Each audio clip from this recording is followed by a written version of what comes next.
देवाचे द्वारे उभा क्षणभरी तिणे मुक्तिचारे साधियल्या. हरिमुखे म्हणा. पहिलं लय गोड लागलं होतं रामकृष्णाजीला. हरिमुखे म्हणा पुण्याची गणना कोण करी. असोनी संसारी जिव्हे वेगू करी वेदशास्त्र उभारी बाह्या सदा. हरिमुखे म्हणा पुण्याची गणना कोण करी. ज्ञानदेव म्हणे व्यासाची आखुना किंवा व्यासाची खुना द्वारकेचा राणा पांडवा घरी. हरिमुखे म्हणा इकोन कना देऊ बोलताना फक्त आवाज द्या. हरिमुखे म्हणा पुण्याची गणना कोण करी. श्री पंढरीशा पतित पावना एक विज्ञापना पायापाशी. अनाथा जीवाचा तुकाज कैवारी. ते मॉनिटरच्या खरंच बाजूला बस म्हणजे मला ऐकायला जरा.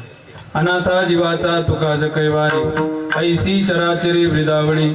न सांगता कळे अंतरीचे गोज आता तुझी लाज तुझ देवा.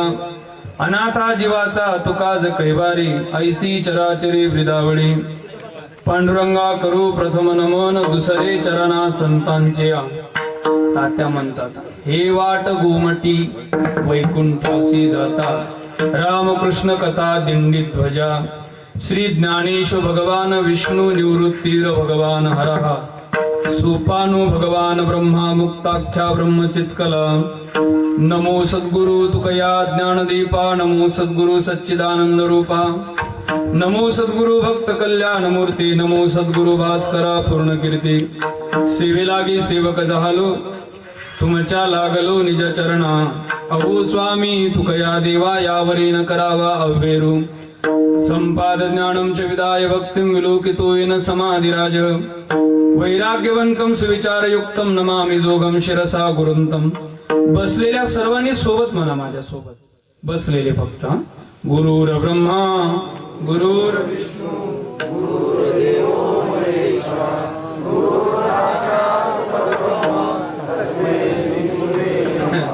नवरात्राचे उपवास आहेत का काय. एकादशी सारखं नका ना म्हणून जरा द्वादशी सारखं म्हणा. द्वादशी सारखं म्हणजे एवढी चांगली बर्फी खाल्ल्यावर म्हणायला कसं तयार.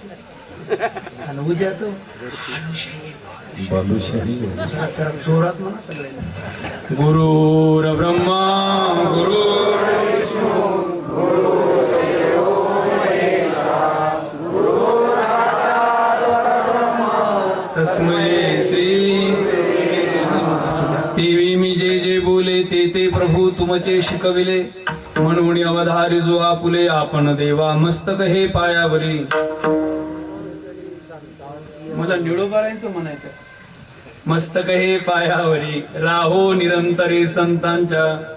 जय जय श्री राधा रमण जय जय नवल किशोर. जय गोपी चित चोर प्रभू जय जय माखन चोर. अपरंपार है शक्ती ते हारी. मला कणकण आवाज द्यावा.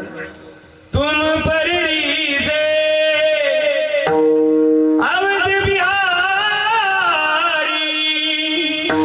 राम भक्त मोहे शरण में लीजे. कर दुखों से पार.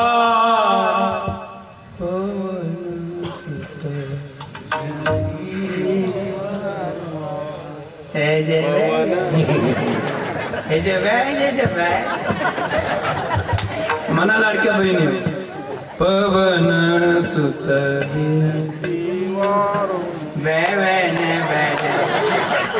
आता आमचे वारकरी बा कसे खान खान म्हणतात.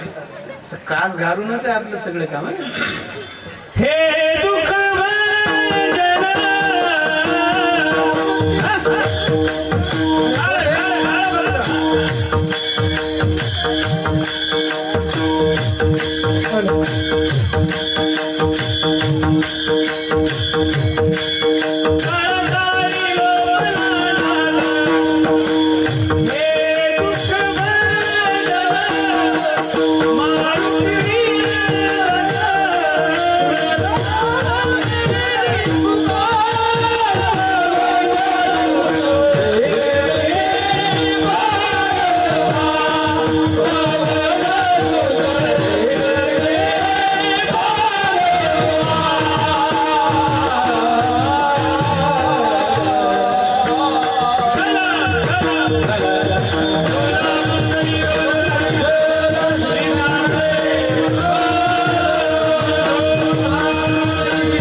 देवाची द्वारी उभा क्षणभरी देणे मुक्तिचारी साधेला. जरा आवाज द्यावा याला, ते लयच वाटते महेश महाराज नाही का. देवाची द्वारी उभा क्षणभरी देणे मुक्तिचारी साधेल्या. हरिमुखे म्हणा पुण्याची गणना कोण करी.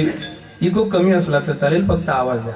अनंत कृपा विभूषित अनंत कोटी ब्रह्मांड नायक कारण करुणावरुणालय भक्तवांच्या कल्पतरू भगवान रुक्मिणी प्राणवल्लभ अखिल जगदाधार श्री पंढरीश परमात्म्याच्या असीम अपरंपार कृपेद्वारा कैवल्य ज्ञानसिंधू ज्ञानियांचे शिरोमणी साधकांचे मैबाप अलंकापूर पीठाधीश्वर भगवान श्री ज्ञानोबाराय वैराग्य रागरसिक वारकऱ्यांचा परमोच्च मानबिंदू असणारे वैष्णवांचा अलंकार श्रीमंत श्री जगद्गुरु तुकोबाराय तद्वत ज्यांच्या येण्याने संपूर्ण विदर्भ प्रांताला नवसंजीवनी मिळाली ते मधुराद्वैती कोटीतील उच्च साधू एक वितरा गवली या संत समर्थ सद्गुरु श्री संत गजानन बाबा आदी करून पंचक्रोशीतील तुमच्या फड परंपरेतील अधुरी असणाऱ्या गुरुवर्य वैकुंठवासी संतांच्या चरणारविंदी पुनश्च एकदा त्रिवार भावाने साष्टांग दंडवत करतो आणि अभंगाच्या पदापदाच्या चिंतनाकडे येतो.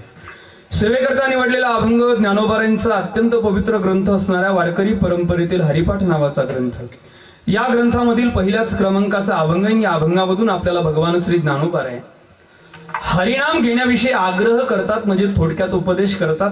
हा उपदेश पर प्रकरणातील अभंग आहे. पण अभंगाकडे येण्या अगोदर वक्त्याच्या द्वितीय कर्तव्यानुसार परिहार देणं फार अगत्याचं आहे.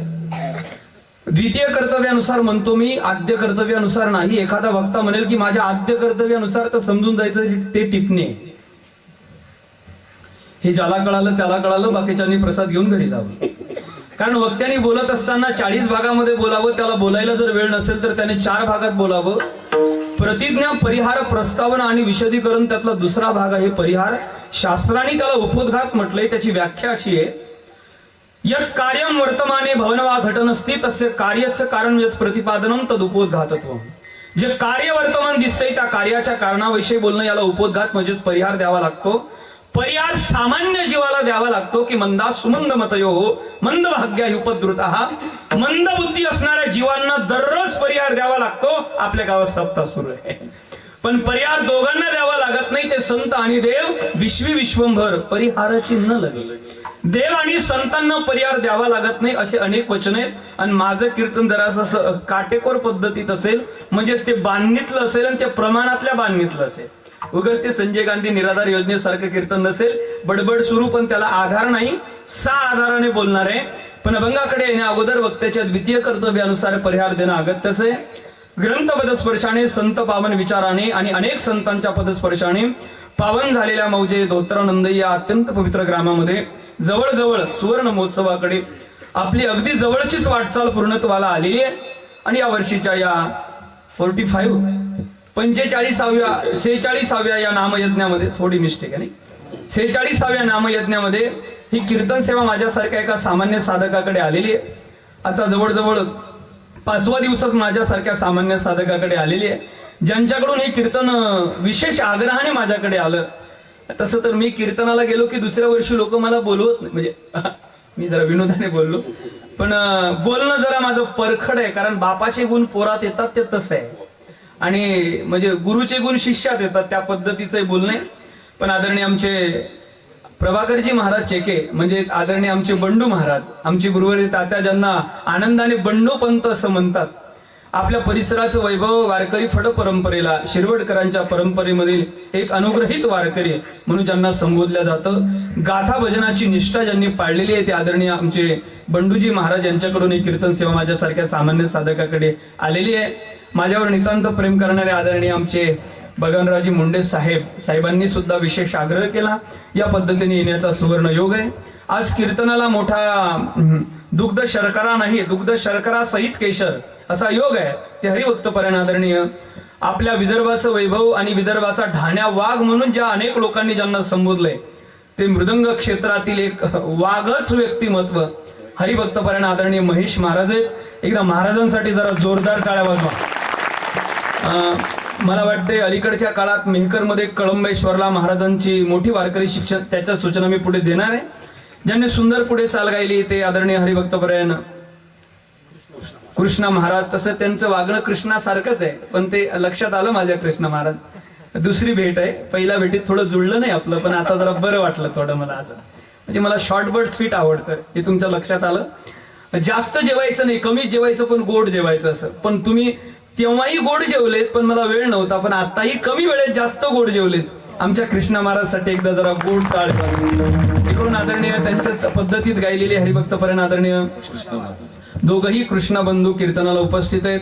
इकडून आपल्या परिसरातील पंचक्रोशीतील महाराजांच्या गावावरून आणि परंपरेतील आलेली सर्व टाळकरी अधोरीव महाराज मंडळी या सर्वांच्या चरणारविंदी मी पुनश्च एकदा त्रिवार भावाने